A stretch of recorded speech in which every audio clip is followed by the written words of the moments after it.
Wabarakatuh. Waalaikumsalam warahmatullahi wabarakatuh. Oke, salam sejahtera buat kita semuanya. Selamat pagi untuk teman-teman yang ada di sini ya. Yang saya banggakan ya. Perkenankan saya membuka ya untuk pertemuan dengan sebuah pertanyaan sederhana. Pernah nggak sih kita berpikir bahwa suatu uploadan ya di media sosial saat ini ya itu bisa menginspirasi atau justru bisa mencederai ataupun melukai? Pernah nggak? Nah, di era digital ya seperti sekarang, media sosial itu kan bukan hanya tempat berbagi cerita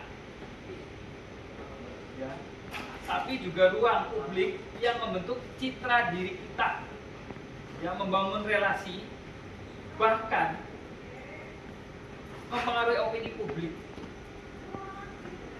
Tapi di balik kemudahan dan kecepatan itu, ya, tersimpan tantangan yang besar.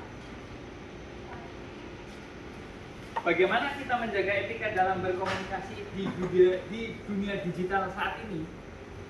Nah, hari ini saya mengajak ya buat teman-teman semuanya untuk merenungkan dan memahami pentingnya menjadi pengguna media sosial yang bijak, beretika dan bertanggung jawab.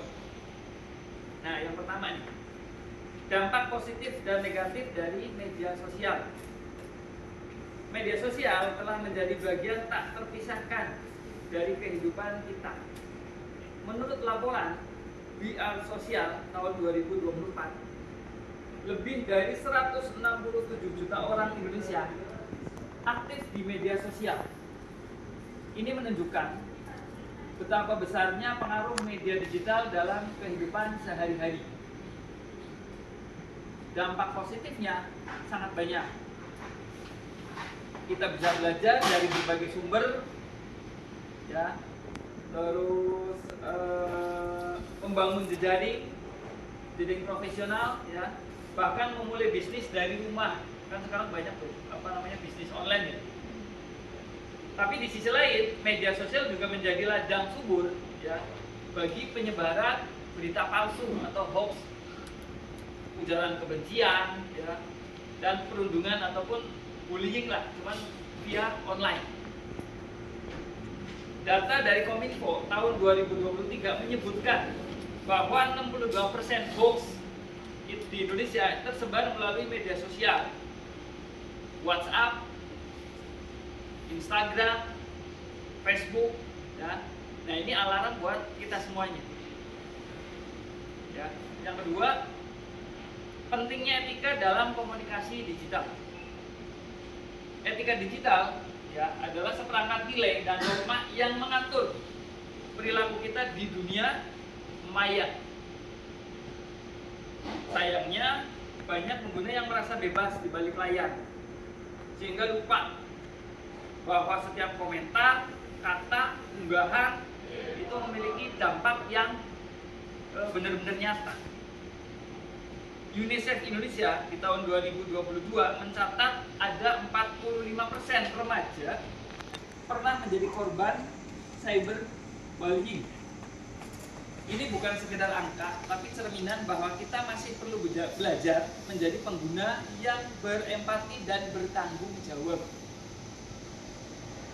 Sebagai mahasiswa, ya, sebagai masyarakat juga, kita adalah bagian dari generasi yang melek teknologi. Tapi melek teknologi saja juga tidak cukup, karena kita juga harus melek etika.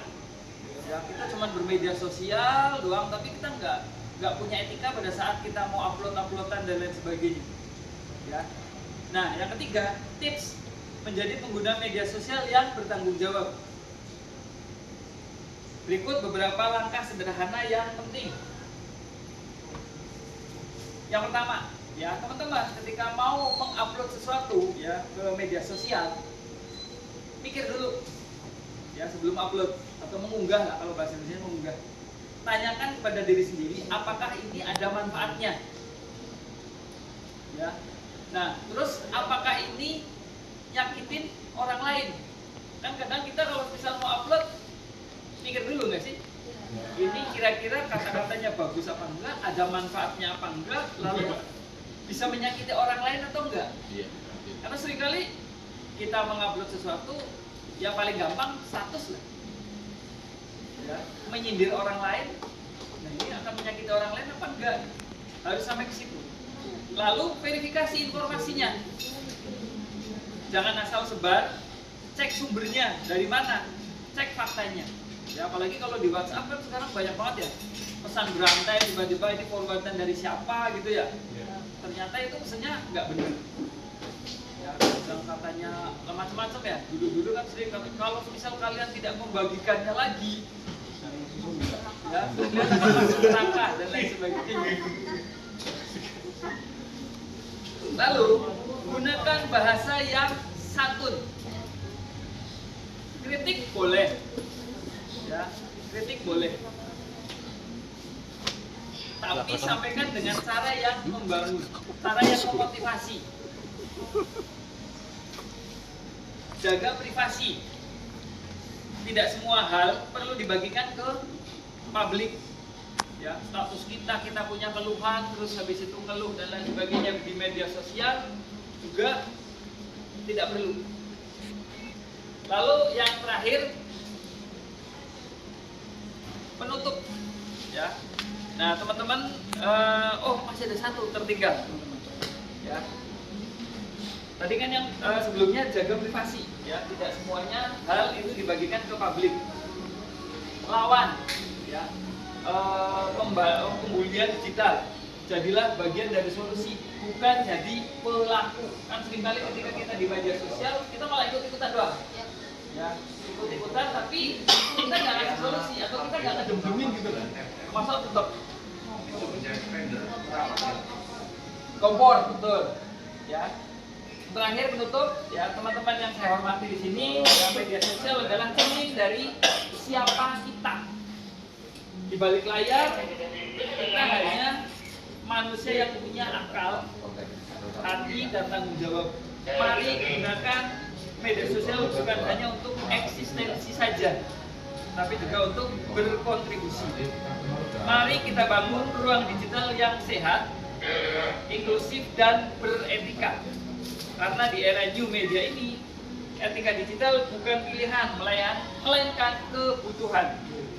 Terima kasih atas perhatian teman-teman semuanya. Wassalamualaikum warahmatullahi wabarakatuh. Waalaikumsalam warahmatullahi wabarakatuh.